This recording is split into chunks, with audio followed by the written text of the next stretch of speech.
Merits और strength of median test. हर आदमी का मेरिट है, स्ट्रेंथ है। दुनिया में ऐसा कोई आदमी ही नहीं है जिसमें कोई मेरिट नहीं हो, कोई स्ट्रेंथ नहीं हो और उसका कोई लिमिटेशंस नहीं। Same is true with respect to median as a concept. तो इसका पहला स्ट्रेंथ क्या है कि इट इज रोबस्ट।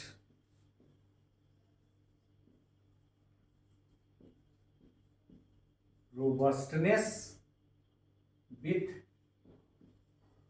आउटलायर।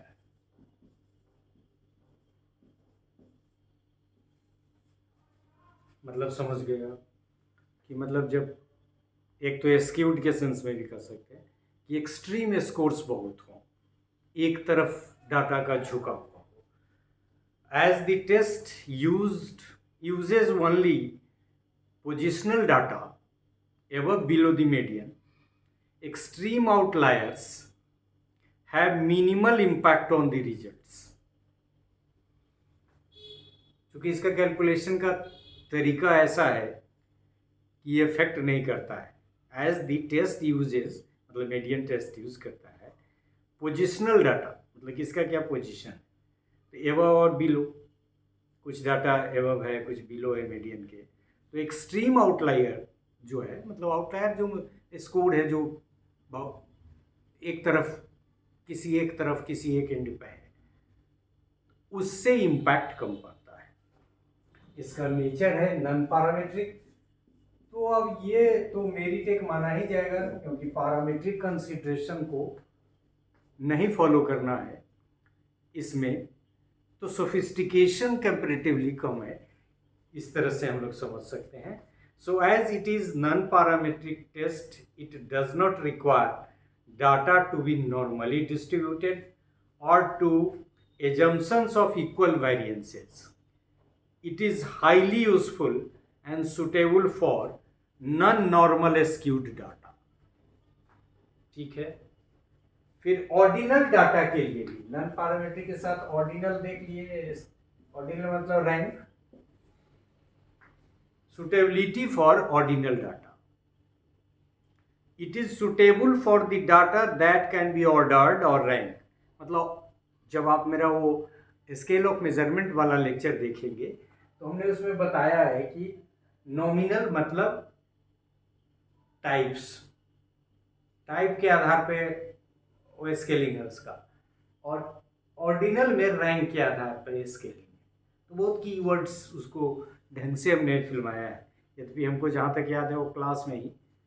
तो ये स्केल से रिलेटेड है, स्केल ऑफ मेजरमेंट से। So suitability for ordinal data. Ordinal data में बहुत सारे स्टेटिस्टिक इस्तेमाल होते नहीं है, पैरामीट्रिक हो नहीं सकता है, उस कंडीशन में ये यूजफुल है। इस सेंस में इसकी यूटिलिटी और स्ट्रेंथ है ये। It is suitable for the data that can be ordered और ranked but not necessarily measured, such as survey rankings. मतलब वैसे कंडीशन में भी इसका इस्तेमाल किया जा सकता है। It's one strength is also it's flexibility.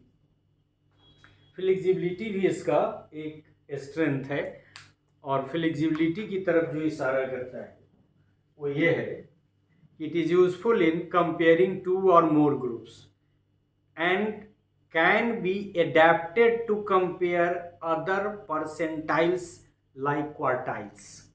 एक तो हमने शुरू के लेक्चर में आप देखेंगे कि मीडियन का जो पैटर्न है, डेसाइल है, परसेंटाइल है, क्वार्टाइल है, सब इसी लाइन पे है।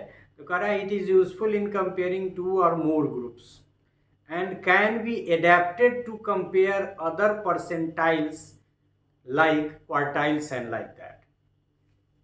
Simplicity, the test, it is simple in nature, so simplicity is also one of its merit. So the test result obtained by employing this test can be easily interpreted. This is so as it creates a simple contingency table of values above and below the combined median। आगे इस चीज़ को भी calculation में आप समझ जाएंगे। इसके अलावा it is effective when sample size is small, मतलब स्मॉल सैंपल के लिए ये ज़्यादा एप्लीकेबल है। And it is simple to calculate, इसका जो कैलकुलेशन है वेरी सिंपल है। So in this way there are few merits or strength of median test such as ये आउटलायर्स, मतलब एक्सट्रीम स्कोर के कंडीशन में, नॉन पैरामीट्रिक कंसिडरेशन के condition में, ऑर्डिनल डाटा के लिए, फ्लेक्सिबिलिटी को परमिट करता है, सिंपल टू इंटरप्रेट है, और छोटे सैंपल साइज के लिए ज़्यादा एप्लीकेबल है, और इसका कैलकुलेशन भी बहुत आसान है। So these are few strengths of median test. Thank you.